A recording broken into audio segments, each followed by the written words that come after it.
사실 제가 최근에 리뷰한 영화들이 대체로 대중적인 반응이 안 좋은 영화들이었어요. 그런데도 그 영화들에 대해서 저는 나쁘지 않다 정도로 평했거든요. 억지로 좋게 평한 건 아니고 실제로 나쁘지 않게 봤지만 그래도 다른 분들이 혹평하는 반응 볼 때마다 좀 눈치가 보이긴 하거든요. 그런데 이 말할 수 없는 비밀 리메이크는 다른 누가 어떤 혹평을 하더라도 저는 이 영화가 정말 마음에 든다라고 당당하게 말할 겁니다. 영화 말할 수 없는 비밀 리뷰하겠습니다. 이 영화는 제목 옆에 괄호하고 한국이라고 적어야 합니다. 이 영화가 리메이크라는 거를 모르는 사람은 아마 거의 없겠죠? 2007년에 대만에서 만들어진 동명의 영화를 이번에 한국에서 리메이크했는데요. 이 영상은 이번에 리메이크된 한국 영화에 대한 리뷰 영상이지만 이 영상에서 중간까지는 원작에 대한 이야기부터 먼저 좀 하고 영상의 중간 이후부터 이번 리메이크작에 대한 리뷰를 본격적으로 이야기해 보려고 합니다. 특히 결말이 원작이랑 약간 달라졌는데 그 결말에 대한 해석도 같이 해보겠습니다. 자, 이 영화의 원작은 워낙 유명한 영화라서 한국에서도 보신 분들이 굉장히 많을 거고 설령 영화를 안 봤더라도 제목 정도는 다들 들어보셨을 거예요. 학교에서도 많이 틀어졌다고 하던데 특히 음악 시간에 이 영화를 틀어줘서 그렇게 해서 보신 분들도 많다고 합니다. 한국에서 외국 로맨스 영화, 특히 아시아권 영화 중에서는 일본 영화 러브레터와 함께 거의 양대 산맥의 인지도라고 해도 과언이 아닌 그런 유명한 작품입니다. 한국에서도 유명하지만 자국인 대만에서는 뭐 당연히 정말 레전드인 작품이고요. 우리나라로 치면 자국 영화계에서 쉬리급의 파급력을 만들어낸 영화라고 합니다. 예전에 한국 영화가 방화라고 불리던 시절에 극장에서 외국 영화들과 경쟁을 못하는 수준이라는 인식이었는데 쉬리라는 영화가 나온 걸 기점으로 한국 영화도 외국 영화 못지않게 볼만하구나 라는 대중들의 인식이 생겼고 그 후에 극장가에서 한국 영화 점유율이 크게 오르면서 한국 영화 산업이 많이 발전을 하게 됩니다. 대만에서도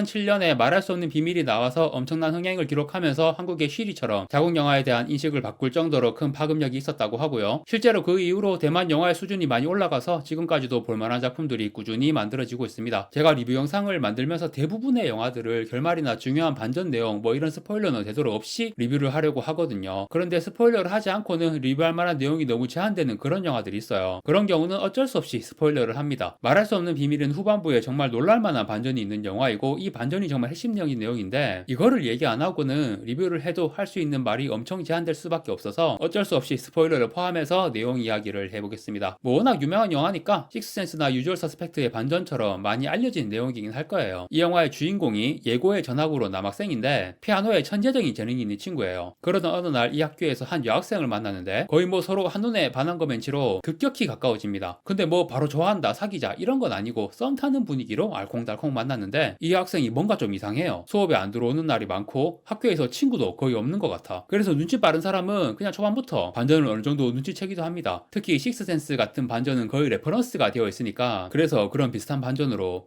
이 여학생은 남자 주인공 눈에만 보이는 존재가 아닐까. 영화 보면서 여기까지는 대부분 생각하게 됩니다. 하지만 구체적으로 남자 주인공 눈에만 보이는 존재라면 이 여자애는 실제로는 존재하지 않는 남자 주인공의 상상 속 인물인가 아니면 뭐 유령인가 다양한 상상들을 하게 되는데 그런데 그런 생각하다 보면 중간에 깜짝 놀라게 되는 장면들이 나와요. 남자 주인공 외에 다른 캐릭터가 이 여자애를 알아보는 장면이 나오거든요. 그럼 남자 주인공 눈에만 보이는 존재가 아니었어? 하고 좀 혼란이 오게 되는 그러니까 반전을 예상하도록 유도해 놓고는 그 반전 아니야 하고 한번 비틀어 주는 거거든요. 그러면서 그 반전이 아니었구나 하고 계속 보게 되는데 그런데 마지막에 드러난 진실은 그 반전이 맞았어. 남자 주인공 눈에만 보이는 존재가 맞았어요. 그런데 그러면 남자 주인공 외에 다른 캐릭터들이 얘를 알아보고 대화도 하는 장면 나온 건 뭐야? 그거에 대해서도 다 설명이 됩니다. 이게 좀 설정이 복잡해요. 이 여학생의 정체는 20년 전에 이 학교를 다니던 학생이었고 타임슬립을 해서 20년 후의 미래로 온 거였어요. 그런데 미래로 딱 왔을 때 이 여학생이 처음으로 보게 되는 사람만이 이 여학생의 존재를 인식할 수 있어요. 그리고 이 학생이 처음 타임슬립했을 때 처음 보게 되는 사람이 운명의 상대다라는 걸 알고 있었거든요. 그래서 처음 타임슬립했을 때 남자 주인공을 딱 만났으니까 이 사람이 나의 운명이라고 알아보고 바로 사랑에 빠져서 계속 타임슬립으로 만나러 오는 거예요. 당연히 남자 주인공도 이 여자애가 자기 운명이라고 느끼고 있고요. 두 주인공은 그냥 시간을 초월한 운명의 커플인 겁니다. 그런데 운명의 상대는 첫 타임슬립으로 처음 보게 된 남자 주인공으로 딱 고정인데 그 후에 계속 타임슬립을 할 때마다 나를 인식할 수 있는 사람은 매번 갱신이 되는 거예요. 타임슬립 할 때마다 처음으로 보게 된 사람만이 나를 볼 수 있으니까 남자 주인공 만나려고 타임슬립 했는데 남자 주인공 보기 전에 다른 사람을 먼저 봐버리면 그 사람 눈에는 내가 보이지만 남자 주인공은 나를 못 보는 거야. 그래서 얘가 타임슬립 할 때마다 눈을 꼭 감고 남자 주인공 교실까지 눈 감은 채로 걸어가요. 그리고 남자 주인공 자리를 기억하고 있으니까 딱 그 자리가 보이는 위치에 서서 눈을 뜨는 거야. 그러면 눈을 뜨자마자 남자 주인공이 보이게 되니까 성공. 그런데 이게 뭔가 좀 허점이 많은 전략이잖아요. 실패도 많이 해요. 예를 들어 눈을 딱 떴는데 남자 주인공이 화장실 가고 자리에 없다든가 이런 돌발 상황이 생겨서 남자 주인공이 아닌 다른 사람을 보게 되면 이거는 실패. 그러면 남자 주인공 눈에는 얘가 안 보이고 남자 주인공이 아닌 다른 캐릭터와 얘기하고 그런 장면들이 그래서 나오는 거죠. 이런 약간 복잡한 설정의 타임슬립 로맨스물이라고 할 수 있습니다. 이런 비슷한 타임슬립 소재의 로맨스물 호소다 마모루의 애니메이션 시간을 달리는 소녀가 2006년에 나왔었죠. 그리고 지금 만나러 갑니다가 2004년에 나왔습니다. 그리고 타임슬립이라기보다는 루프물이라고 할 수 있지만 2004년에 나비 효과라는 영화가 막 과거로 갔다가 미래로 갔다가 하는 그런 내용으로 그 시절 관객들에게 굉장한 충격을 준 적이 있습니다. 말할 수 없는 비밀도 그렇고 2000년대 중반 요 시기에 타임슬립 소재 여러 훌륭한 작품들이 서로 영향도 받으면서 유행처럼 만들어졌던 것 같습니다. 개인적으로는 지금 만나러 갑니다와 말할 수 없는 비밀을 좀 닮은 꼴인 영화로 보고 있어요. 특히 마지막에 나의 현재 혹은 미래를 포기하면서까지 운명의 상대를 만나러 간다라는 주인공의 그 과감한 행동이 비슷한 느낌으로 감동을 주는 것 같고 지금 만나러 갑니다도 2018년에 한국에서 손예진, 소지섭 주연으로 리메이크가 되었죠. 이 리메이크작도 아주 괜찮았습니다. 원작 못지않게 정말 재밌게 봤고요. 그리고 이 말할 수 없는 비밀이라는 영화가 타임슬립 소재로 아주 감동적인 로맨스 스토리를 보여줘서 인기를 끌기도 했지만 영상미가 정말 훌륭하고 특히 예고를 배경으로 해서 음악이 주요 소재로 다뤄지기 때문에 음악과 관련된 멋진 장면들이 정말 많이 나와요. 말 그대로 눈과 귀가 호강하는 영화. 그냥 영화의 모든 장면들이 뮤직비디오 같고 남녀 주인공의 로맨스 씬도 괜찮지만 의외로 이 영화에서 가장 유명한 장면은 로맨스 장면이 아니라 남자 주인공이 다른 남학생과 피아노 배틀을 하는 장면이죠. 이 장면이 진짜 굉장합니다. 이 장면만 봐도 영화 표값 아깝지 않다는 생각이 들 정도로 명장면이고 그 안나 캔드릭 주연의 2012년작 피치 퍼펙트라는 영화가 있는데 그 영화에서 립 오프라고 유명한 음악 대결 장면이 있거든요. 그 장면하고 양대산맥이라고 할 수 있습니다. 영화에서 음악 대결하는 장면으로는 아무튼 그 정도로 진짜 명장면이고 그리고 이 영화의 영상미는 흔히 말하는 이와이류 이와이 슌지 러브레터가 1995년에 나온 영화인데 한국에는 일본 문화 수입을 원래 막고 있다가 김대중 대통령이 1998년에 일본 대중문화 개방을 해서 1999년에 러브레터가 한국에 개봉했었거든요. 그런데 이 영화가 자국인 일본보다도 오히려 한국에서 더 유명해져서 특히 로맨스 연출에서 이와이 슌지 특유의 그 환상적인 영상미가 정말 충격이었죠. 지금이야 뭐 이런 식의 로맨스 장르 연출이 너무 정석화된 흔해 빠진 연출이 되어서 이와이류 같은 표현은 더 이상 쓰지도 않지만 2000년대까지만 해도 아 이거는 이와이 슌지 느낌이구나 라는 식으로 보는 인식이 있었고 말할 수 없는 비밀도 그런 이와이류 로맨스 연출의 극치를 보여주는 영상미라는 느낌이 있었습니다. 그리고 또 이런 영화에서 중요한 게 여주인공 보통 국민 첫사랑이라고 하죠. 말할 수 없는 비밀에서 주인공 샤오웨이 역의 배우 게륜미 로맨스 장르에서 밝고 귀여운데 어딘가 변향미도 있는 청순 여주인공의 레전드 비주얼. 그런데 보통 이런 캐릭터는 긴 생머리인 경우가 많은데 그런데 게륜미는 짧은 머리 스타일로 나와서 로맨스물 청순 여주인공의 레전드 비주얼을 보여주는데 진짜 굉장합니다. 그래서 저는 이 영화를 리메이크 한다면 여주인공 캐스팅이 정말 중요하다라고 생각했거든요. 그런데 이 영화가 이번에 한국에서 리메이크 되었지만 2024년에 일본 리메이크판도 나왔어요. 여주인공 배우가 후루카와 코토네거든요. 최근 10년 사이에 일본에서 라이징한 대표 여배우들 중에서 뭐 물론 하마베 미나미 같은 정석 미녀 배우들도 많지만 정석 미녀가 아니라 되게 개성적인 매력의 여배우들도 굉장히 많았거든요. 가장 대표적인 배우가 키시 유키노, 이토 사이리 그리고 저는 카미시라이시 모네도 그런 개성파 비주얼 쪽이라 생각하고 후루카 코토네도 정석 미녀보다는 이쪽 개성파 쪽이에요. 이런 배우들도 작품에서 보면 엄청 미녀라는 생각은 안 들어도 다 매력이 있거든요. 그런데 말할 수 없는 비밀 리메이크에서는 원작의 게륜미 느낌 나게 정석 미녀 특히 청순계 쪽으로 가야 하지 않나 하는 생각이 드는데 일본 리메이크의 후루카 코토네는 굉장히 파격적인 선택. 그런데 일본 리메이크판 영화를 제가 보지는 못했지만 예고편만 봤을 때는 생각보다 나쁘지 않은 느낌이더라고요. 이 일본판도 빨리 보고 싶습니다. 그리고 한국판 도경수 원진아 주연입니다. 도경수에 대한 얘기는 뒤에 따로 할 거고요. 여주인공 원진아에 대해서 처음에는 원작 게륜미 생각을 하고 보게 되니까 원진아가 과연 잘 어울릴까라는 생각을 했거든요. 물론 뭐 게륜미, 원진아 둘 중 누가 더 예쁘다 이런 얘기를 하려는 건 아니지만 원진아도 예쁘잖아요. 그런데 확실히 원작의 게륜미 느낌은 없어요. 그런데 그것만 그런 게 아니라 그냥 영화 전체가 원작이랑 상당히 달라졌습니다. 내용의 큰 흐름은 비슷하게 따라가는데 영화의 분위기가 정말 다르거든요. 그러니까 원작이 제가 앞에서 말했듯 이와이류 영상미의 극치 그냥 뮤직비디오 보는 것처럼 환상적인 장면이 내내 나오는데 이 영화는 그런 연출을 좀 자제를 합니다. 원작을 보면서 환상 속에서 몸이 붕 떠 있는 느낌이었다면 이번 한국 리메이크판은 현실에 딱 발을 딛고 서 있는 느낌이에요. 이거는 연출을 잘했다 못했다 그런 게 아니라 감독의 선택인 거고 이게 굉장히 중요해요. 이런 선택으로 인해서 원작과 감정선 부분에서 차이점이 확 생기거든요. 저 개인적으로는 좋은 선택이라고 생각합니다. 그러니까 지금 딱 말할게요. 이 한국판 리메이크 저는 대만족입니다. 아주 좋았어요.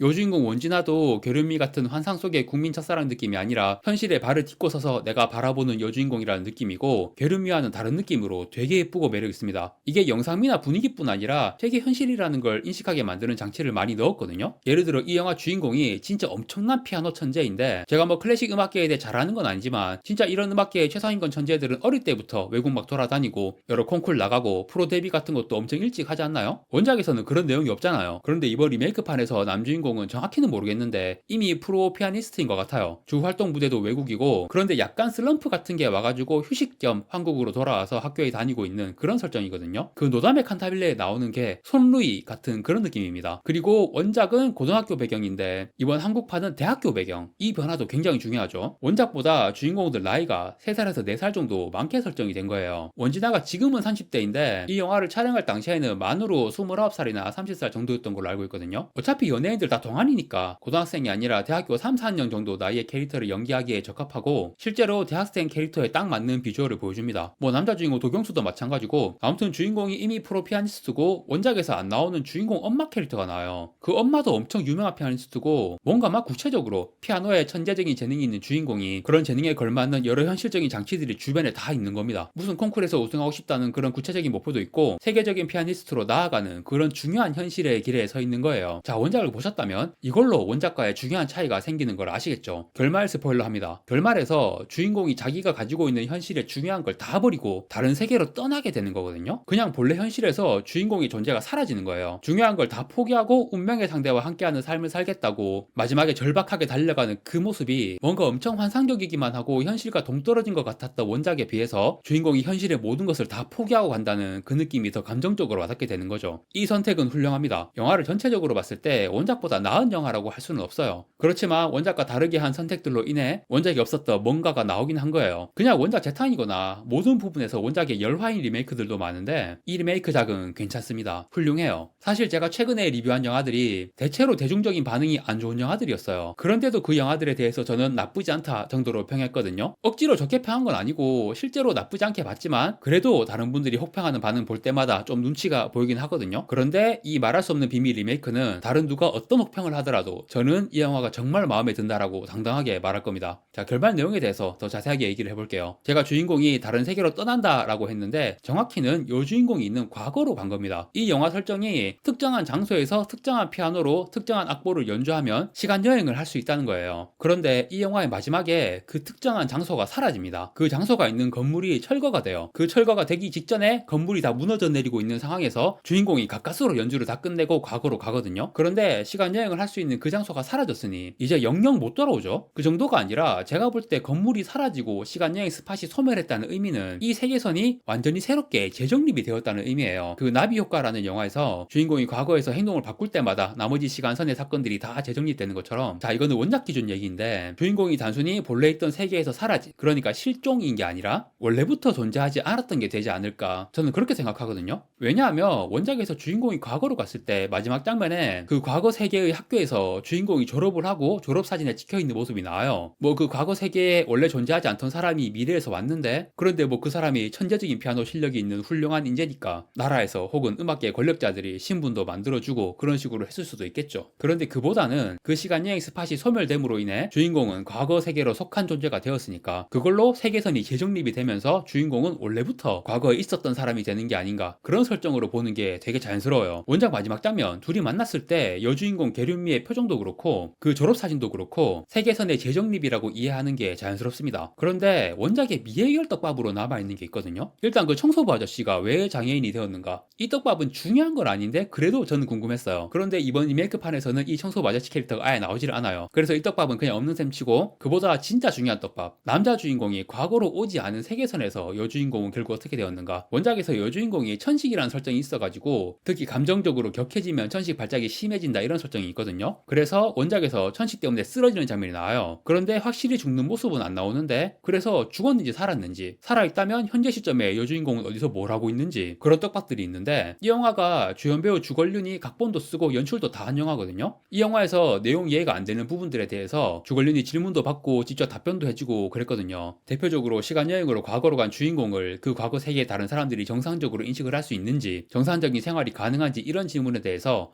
가능하다, 과거로 갔을 땐 땐 가능하다 이렇게 답도 해줬어요. 하지만 여주인공의 생사 여부에 대한 미해결 떡밥은 정확한 답을 주지 않았습니다. 이게 뭐 처음부터 열린 해석이 가능하게 각본을 쓴 걸 수도 있고 아니면 각본 쓰는 동안 미처 생각을 못했어. 그래서 영화 개봉하고 그런 미해결 떡밥들이 거론되니까 그러게 나도 잘 모르겠는데? 이런 걸 수도 있죠. 전자인 경우가 멋있겠지만 실제로는 후자일 가능성이 높지 않을까. 원래 이런 타임슬립 소재의 이야기는 빈틈없이 완벽한 각본 쓰는 게 정말 어렵습니다. 아무튼 그런데 이번 한국 리메이크판에서는 이 중요한 미해결 떡밥을 해결해 줍니다. 그런데 해결은 해주는데 뭔가 조금 이상해요. 특히 마지막에 연출이랑 편집이 뭔가 좀 매끄럽지 않은 느낌이라서 특히 원작을 모르고 본 사람이라면 마지막에 뭐가 어떻게 된 거야? 라고 혼란스러울 수도 있게 연출이 되었거든요. 정리를 하자면 과거로 간 남자 주인공을 만나지 못한 상태의 여주인공은 원작에서는 생사불명이고 지금 어디서 뭐 하는지 다 미해결이었는데 이번 리메이크판에서는 그 여주인공 엄마가 정확히 말해줍니다. 사라졌다. 실종이다. 죽었다고는 안 해요. 시체가 발견이 안 된 거겠죠? 그리고 그 다음 나오는 장면이 얘가 그 건물 철거되기 직전에 미래로 왔어요. 그런데 미래로 오자마자 철거되는 건물에 깔려 죽었어. 그래서 과거에는 시체도 없고 그냥 실종. 현재에서는 그 철거된 건물 잔해에서 아마 시체가 하나 발견이 될 텐데 신분 확인도 안 되고 그냥 신원 미상의 사망자로 처리가 된 거겠죠? 이게 정확하게 심리 묘사는 안 되었는데 저는 남자 주인공이 여주인공 엄마한테 얘가 사라졌다는 말 듣자마자 아 미래로 왔다가 죽었구나 라는 것까지 알아챘을 거라고 생각해요. 이렇게 되면 그 순간에 내가 여주인공을 만날 수 있는 마지막 기회다 라고 생각하며 달려가는 거에 더해서 죽을 운명인 여주인공을 구해야 한다는 감정선까지 더해지는 거라서 더 절박한 상황이 되는 거죠. 그래서 여주인공보다 더 빨리 가서 여주인공이 미래로 오기 전에 남주인공이 먼저 과거로 가서 모든 상황이 해결이 되는. 그런데 이렇게 과거에서 두 사람이 만나게 되는 상황이 원작과 아예 다르거든요. 원작에서 그 미해결 떡밥이라는 거는 애초에 답이 없다는 거예요. 그래서 이 리메이크판에서는 아예 원작과 다른 상황, 새로운 상황을 만들어가지고 완전히 모든 의문과 떡밥이 해결되는 그런 결말을 보여준 거죠. 원작의 열린 해석은 사실 그 자체로 괜찮아요. 세계선이 재정립이 된 상황으로 본다면 남주인공이 과거로 오지 않은 세계선에서 여주인공의 운명은 사실 아무래도 상관없는 거거든요. 그래도 몇몇 장면들이 애매하게 연출되어서 계속 궁금증이 생기니까 이번 리메이크판에서는 그런 궁금증이 없도록 확실하게 새로운 내용으로 보여준 거고요. 이 전개가 뭐 개연성도 없고 재미도 없고 엉터리라면 그냥 원작처럼 하지 왜 그랬냐 소리 나올 텐데 저는 뭐 아주 훌륭한 결말이라고 생각합니다. 다만 좀 아쉬웠던 게 맨 마지막 장면 둘이서 레코드 가게에 가는 장면으로 끝나는데 이 장면이 나옴으로써 저의 세계선 재정립 주장이 조금 위태로워졌습니다. 차라리 대화라도 없었어야 하는데 이 두 사람 대화 내용이 남자 주인공은 너무도 명확하게